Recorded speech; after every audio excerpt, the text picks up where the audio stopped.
अस्सलामु अलैकुम रहमतुल्लाहि वबरकातुहू। आज मुझे एक भाई साहब ने कॉल किया है कि उस्ताद जी मैं इतने गुनाहगार हूँ, इतना गुनाहगार हूँ, इतने गुनाह करता हूँ, इतने गुनाह करता हूँ, तौबा तैब भी होता हूँ, फिर भी गुनाहों पे लग जाता हूँ। कोई ऐसा वजीफ़ा बताएं ताकि मैं जो है गुनाहों के करीब ना जाऊँ और गुनाहों की आदत छूट जाए। सबसे भैया मैं आपके लिए जो है वीडियो बना रहा हूँ। सबसे पहली जो है आपको वज़ू में रहना है, ठीक है। 5 वक्त आपने नमाज़ पढ़नी है और वज़ू में रहना है, और एक आपने तस्बीह ले लेनी है। और मैं आपको तस्बीह का जो है अमल बता देता हूँ। आपने कुछ दिन जो है आपने दरूद शरीफ पढ़ना है, खाली दरूद शरीफ पढ़ना है, ठीक है। अगर आपको दरूद शरीफ आता है तो ठीक है, नहीं तो आप किसी भी जगह से आप नमाज़ ले लेना। नमाज के ऊपर लिखा हुआ था दरूद शरीफ, आप वहाँ से भी पढ़ सकते हैं। और कलमे याद कीजिएगा, ठीक है। जैसे कि पहला कलमा है, अव्वल कलमा तैयब, तैयब माने पाक, ठीक है। आपको कपड़े पाक होने चाहिए, जिस्म आपने नहा लेना चाहिए, ठीक है।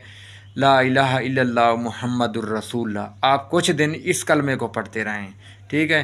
फिर आप कुछ दिन आप इस कलमे को पढ़ते रहें और उसके बाद आप पढ़ें अशहदु अल्ला इलाहा इल्लल्लाह वहदहु ला शरीका लहु लहुल मुल्क व लहुल हम्दु व हुवा अला कुल्ली शैइन कदीर। ये आपने याद कर लेना है। और कुछ दिन बाद आप ये कम से कम ना, आपको जो मैं बता रहा हूँ 19 दिन पढ़ने हैं, 19 दिन आप ये अमल करें। और उसके बाद जो है अगले 19 दिन में आपको और तस्बीह बता रहा हूँ, आप वो तस्बीह पढ़िएगा। वो तस्बीह ये है कि या आखिरू या हादी, या आखिरू या हादी, या आखिरू या हादी, या आखिरू या हादी। आप ये तस्बीह पढ़ा करें, या आखिरू या हादी, या आखिरू या हादी, या आखिरू या हादी। मैं आपको किताब के ऊपर लिखा हुआ भी दिखा देता हूँ ताकि आपको यहाँ से याद ना हो। तो आप किताब के ऊपर जो मैं लिखा हुआ मैं आपको दिखा रहा हूँ, आप वो भी देखकर जो है आप उसका स्क्रीनशॉट भी बनाकर आप पढ़ सकते हैं, याद कर सकते हैं, ताकि आपको याद हो जाए। ये देख लें, लिखा हुआ है, ठीक है ना, गुनाहों से छुटकारे के लिए, ठीक है। या आखिरू या हादी, या आखिरू या हादी। आप इसको, ठीक है ना, अगर आपको इकट्ठा पढ़ना ना ही आता, जैसे ठीक है, आप इसको जोड़ करके आराम आराम से भी याद कर सकते हैं, तो इंशाल्लाह आपको याद हो जाएगा।